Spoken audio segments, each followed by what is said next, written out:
नमस्कार दोस्तों, स्वागत है आपका अपनी कोचिंग विधि जुडिशियल एकेडमी में। And in this lecture we are going to discuss section number 259 CrPC. It has now become section number 282 BNSS. Absolutely no change at all. जैसे आपने सीआरपीसी में पढ़ा समझा है वैसे ही आपको बीएनएसएस से पढ़ना है. तो चलिए कक्षा प्रारंभ करें. Now come to 259.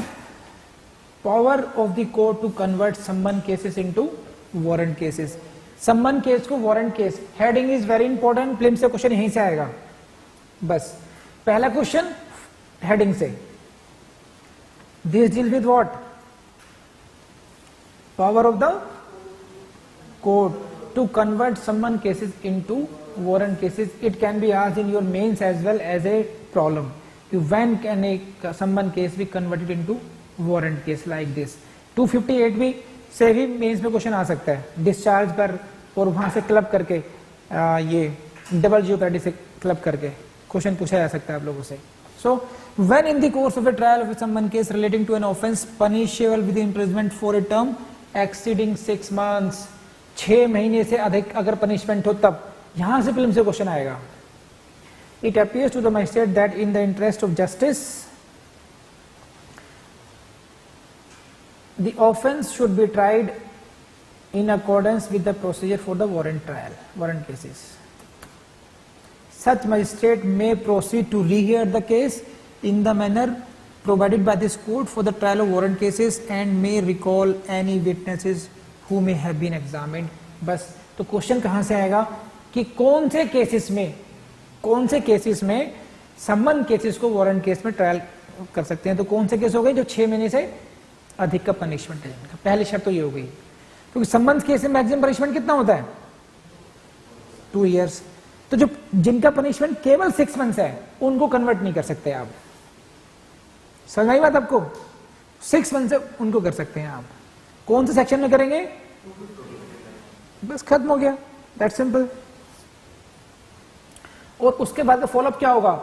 केस की रीहियरिंग होगी as per the warrant trial. और फिर क्या करेंगे रीहियरिंग के लिए? May recall any witness who may have been. जिन विटनेस का एग्जामिनेशन हो चुका है उनको रिकॉल करके उनका एग्जामिन किया जाएगा.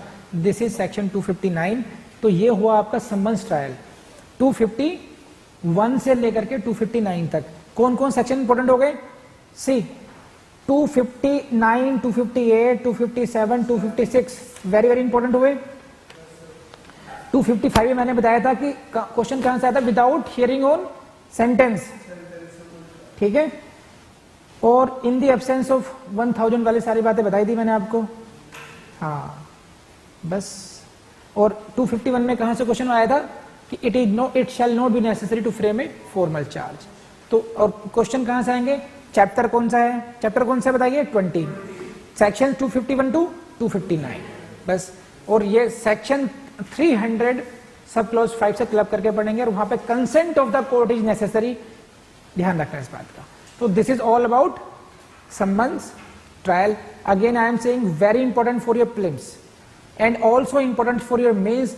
टू यूपी जुडिशरी में वो सिर्फ directly write down the procedure of summons cases, trial of summon cases. पूरा का पूरा सेक्शन 251 से लेकर सब पूछ लेते हैं. फिर आपसे वो आपको सभी सेक्शन लिखने पड़ते हैं.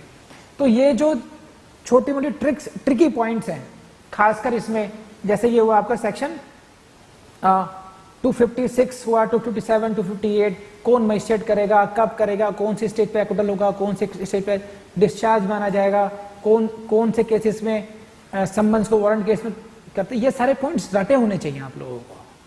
सही है? कर लेंगे आप लोग. चलिए, thank you for this ends your summons cases trial. Summons trial खत्म हो गया आपका. Thank you. तो दोस्तों ये वीडियो आपने देख लिया. अभी तक के जितने वीडियोस आपने देखे हैं, जितनी क्लासेस आपने की हैं, उनको रिवीजन करना मत भूलिएगा. और YouTube की जो लिमिटेशंस हैं उनको हमने और मेकओवर करने की कोशिश की है हमारी अपनी वेबसाइट से. तो don't forget to explore our website, that is the vidhijudicial.com. Thank you very much.